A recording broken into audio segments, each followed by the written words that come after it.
Hi everyone, it's John and it's Monday the 23rd of December. And tonight I'm going to make you dance, dance, dance. So, tonight I want to talk to you about something very interesting.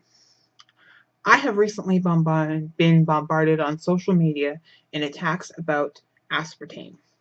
So many people posting all this stuff claiming to be health experts in their own right that they know saccharin or aspartame is bad for you. And these are regular people with regular jobs with no knowledge of nutrition whatsoever. And them themselves probably being bombarded with the same stories, they lead themselves to believe that aspartame is going to kill you and give you cancer. Now, as a person in a nutrition studies program, I have this to tell you about the information I've been taught. That is a load of horse crap. Thank you. All right. Now, in all honesty, in my opinion, is aspartame the best choice of a sweetener in lieu of sugar? Probably not. Is there better out there? In my opinion, yes. I do prefer the taste of stevia leaf extract, xylitol, or Splenda. But I do prefer aspartame much over malitol, as malitol does not always agree with the diabetic stomach and can cause nausea, bloating, gassy, or diarrhea.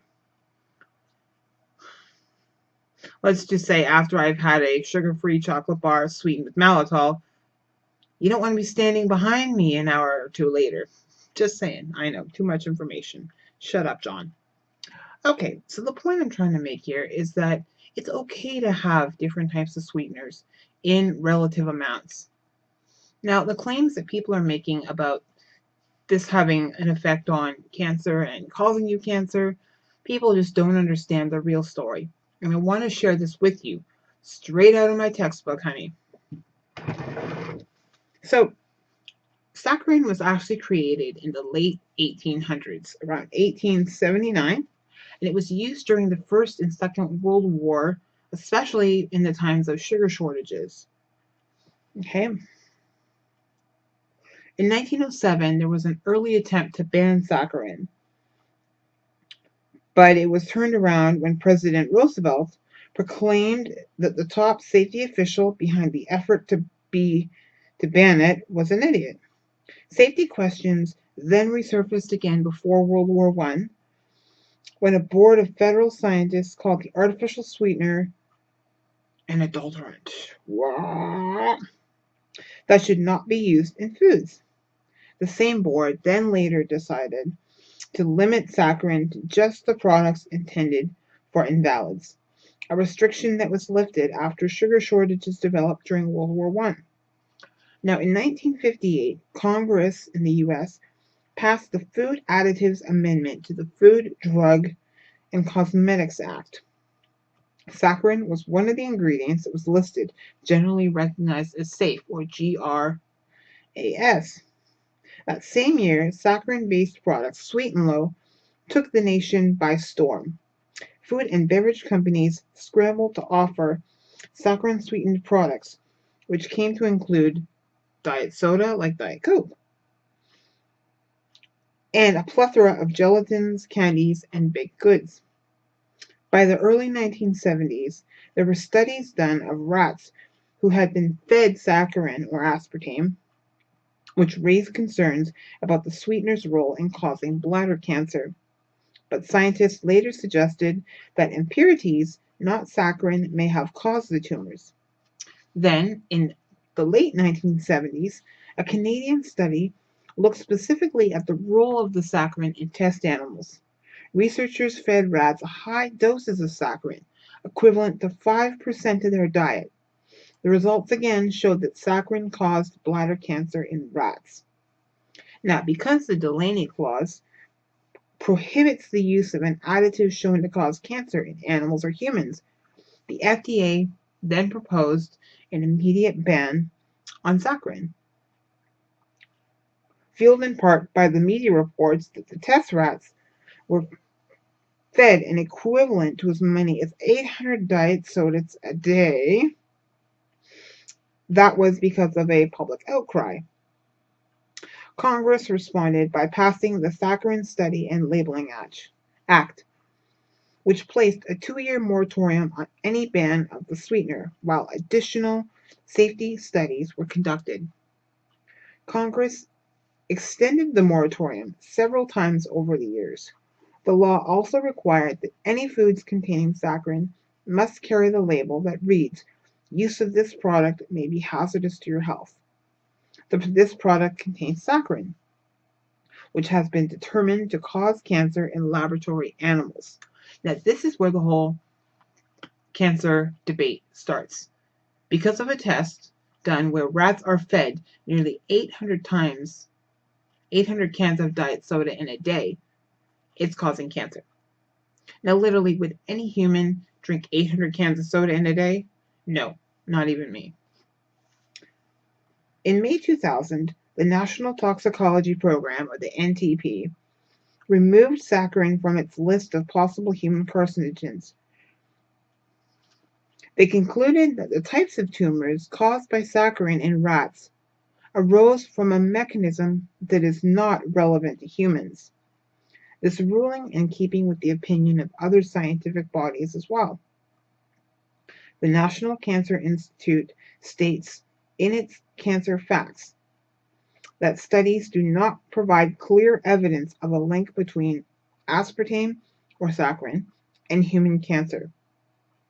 Regina Ziegler, PhD, an NCI epidemiologist, says typical intakes of saccharin at normal levels for adults show no evidence of a public health problem. Thank you. Other health groups, including the American Medical Association, the American Cancer Society, and the American Dietetic Association, agree that saccharin or aspartame use is acceptable. And in 2000, Congress repealed the warning labels for saccharin containing foods. Saccharin remains on the market and continues to have a fairly large appeal as a tabletop sweetener, particularly in restaurants where it's available in single-serving packets under the trade names such as Sweet and Low. Work. That is pure scientific evidence right out of my textbook that states that it is generally recognized as safe, that it was repealed because, again, you're feeding rats 800 cans of soda a day. We're not. And the cancer-causing carcinogens that are linked to it affect animals, not humans. As I've always said, and as I truly believe, anything is okay to be consumed when in moderation. You can't deny yourself something. You can't say, oh, because some idiot Facebook friend of mine thinks that I shouldn't have aspartame because of studies that were done in 1970 that claims rats get cancer, so I'm going to have cancer, that you should stop doing something. If you're really concerned, the best thing I suggest to you is to talk to a registered dietitian who is legally and registered and able to give you the proper advice. By asking them what they think, I'm sure most of them will tell you that one diet soda once in a while is not the end of the world. And if you are concerned about blood sugar issues, like for me I am with my diabetes, diet soda or a zero soda is a much better option. The fact is, soda in general is not the culprit. Soda in general is the culprit. It's not about aspartame. You can have aspartame in other forms, and it actually could be healthy. But the type of things they add into that, like phosphoric acid, which rots out your mouth, and other chemicals and things in there and dyes that are not good for you, are what's the main concern here. So the main issue is not to target aspartame, but to go after organizations like Coke and Pepsi. Funny, eh?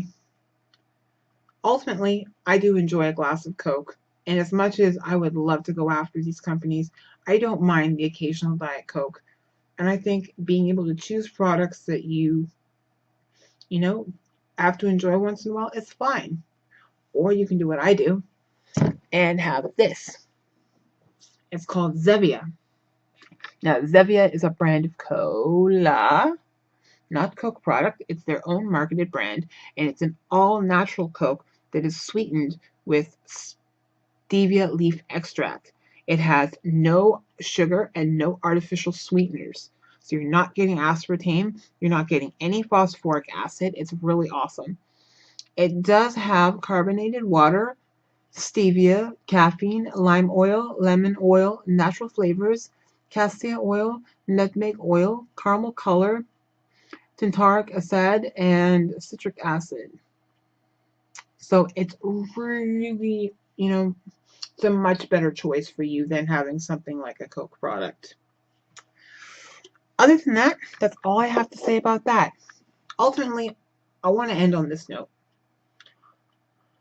Getting and following medical advice from a Facebook post should be the number one sign that you've just become stupid. Clicking a Facebook link that takes you to a website that claims to have food or medical advice, also stupid, because a lot of these sites are not actual medical resources. They're newspaper articles and they're web articles that are produced by a journalist who has not actually done the full research back to the medical journal where it originated from. The thing you need to worry about is speaking to a registered health professional like a registered dietitian, a doctor, or an actual medical journal from the main basic source. Okay? And don't take all this crap for face value. A lot of it is stuff that has come up brand new in the last few months. So, how do you really know that it has any long term effects? The fact is, we don't hear of people dying from cancer because they had aspartame 20 years ago, and we haven't heard that now. I rest my case. Have a good night, everybody, and Merry Christmas. Bye.